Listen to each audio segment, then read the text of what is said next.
الحمدللہ رب العالمین والصلاۃ والسلام علی سید الانبیاء والمرسلین۔ تمام دیکھنے والوں کو جنید اقبال کی جانب سے انتہائی محبت کے ساتھ السلام علیکم۔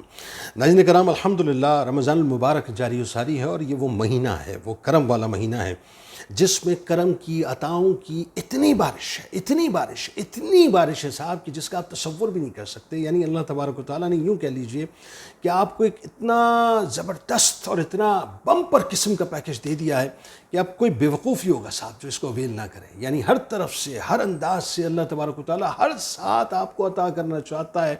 اگر آپ ہی لینے والے نہ بنیں صاحب تو الگ بات ہے، لیکن وہ تو چاہتا ہے کہ کسی طور سے میرا بندہ اس رمضان المبارک کی جو یوں کہہ لیجئے کہ قدرت کی زبردست آفرز ہیں، اس سے کسی طور سے فائدہ اٹھا لے۔ رسول کریم صلی اللہ علیہ وآلہ وسلم نے فرمایا کہ میری امت کو ماہ رمضان میں 5 تحفے ملے۔ کیا ملے؟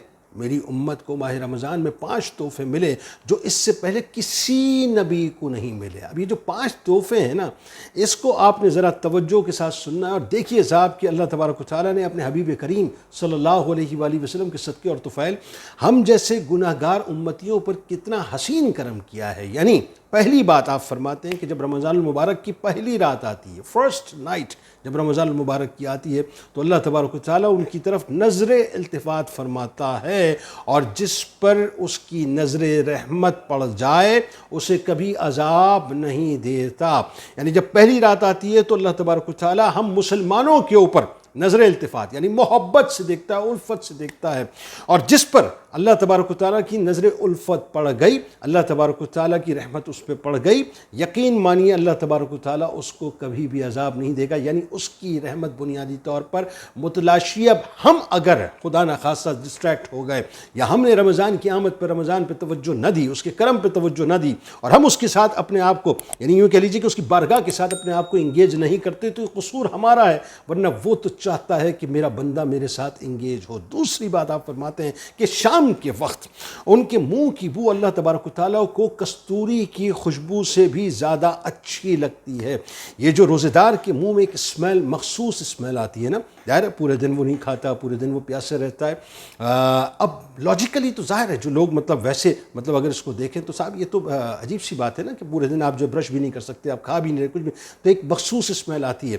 لیکن اس اسمیل کو اللہ تبارک و تعالیٰ نے اتنا پسند فرمایا، اتنا اس کو ویٹیج دیا اللہ تعالیٰ نے، کہ اس منہ کی بو کو اللہ تبارک و تعالیٰ کستوری کی خوشبو سے زیادہ پسند کرتا ہے۔ یعنی اللہ کے نزدیک یہ بو انتہائی محبوب ترین بو ہے۔ تیسری بات یہ ہے کہ فرشتے ہر دن اور ہر رات ان کے لیے بخشش کی دعائیں کرتے ہیں۔ یعنی آپ سوچئے ذرا، اب یہ جو جملہ ہے، یہ بظاہر تو صرف ایک جملہ ہے، لیکن اس جملے کے پیچھے پوری ایک کائنات ہے۔ یعنی میں اگر آپ سے یہ سوال کروں کہ اس وقت مجھے اس بات کا جواب دیجئے صاحب کہ کیا کوئی شخص دنیا میں ایسا ہے جو یہ بتلا سکے کہ کتنے فرشتے پوری کائنات میں، تو میرا خیال ہے ہر ایک انسٹنٹ یہ جواب ہوگا کہ ہم تو یہ کاؤنٹ کر ہی نہیں سکتے۔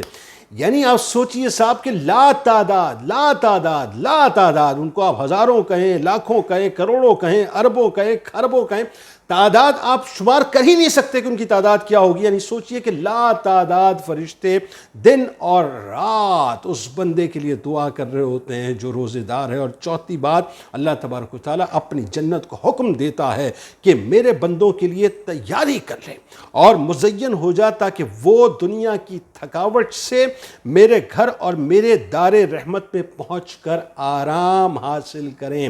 یعنی جنت کو اللہ تبارک و تعالیٰ باقاعدہ مزین کر دیتا ہے ان تمام لوگوں کے لیے جو روزے دار ہیں۔ وہ جو ظاہر ہے جب دنیاوی تھکاوٹ میں انسان ہوتا ہے، آپ دیکھیے کسی جگہ سے کام کر کے جب آپ واپس لوٹتے ہیں، میں بلا تمثیل عرض کر رہا ہوں، تو گھر والے کوشش کرتے ہیں کہ اہتمام کریں کہ بندے کو کسی طور سے جو تکلیف نہ ہو۔ اللہ تبارک و تعالیٰ اپنے بندے کو اپنے کرم کے سائے میں ایسے رکھتا ہے کہ جب ساری محنت و مشقت ہو جائے گی تو جنت کو جو ہے باقاعدہ حکم دیا جاتا ہے کہ بندے کے لیے مکمل طور پہ مزین ہو جا، تیار ہو جا، کیونکہ میرا بندہ تھکاوٹ کے بعد میری بارگاہ میں آنے والا ہے۔ اور پانچویں بات یہ ہے کہ جب آخری رات ہوتی ہے، آئے ہائے ہائے، یہ کیسی کمال بات ہے کہ جب آخری رات ہوتی ہے تو ان سب کو بخش دیا جاتا ہے۔ یعنی سب کی بخشش کر دی جاتی ہے، سب پر اپنا کرم نازل کر دیا جاتا ہے۔ ایک صحابی نے عرض کیا کہ کیا یہ شب قدر ہے؟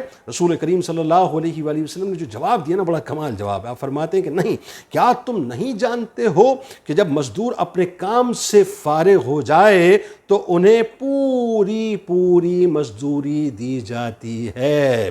یعنی جو پورے مہینے محنت کرے گا، پورے مہینے جو مشقت کرے گا، پورے مہینے جو اللہ کی رضا کے لیے، صرف اللہ کی رضا کے لیے، خالص رضا کے لیے نمازوں کا اہتمام کرے، تراویح کا اہتمام کرے، قرآن پاک کا اہتمام کرے، مختلف قسم کی تسبیحات کا اہتمام کرے، روزوں کا اہتمام کرے، اللہ تبارک و تعالیٰ کو بس راضی کرے، پورے مہینے راضی کرے، تو یقین مانیے اس کی مزدوری اللہ تبارک و تعالیٰ ایسی دے گا کہ ہم اس کا تصور بھی نہیں کر سکتے۔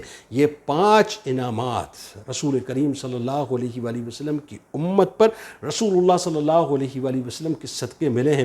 5 تحفے تو اللہ تعالیٰ نے ہمیں دے دیے ہیں۔ اب سوال یہ ہے کہ لینے والا کون بنتا ہے؟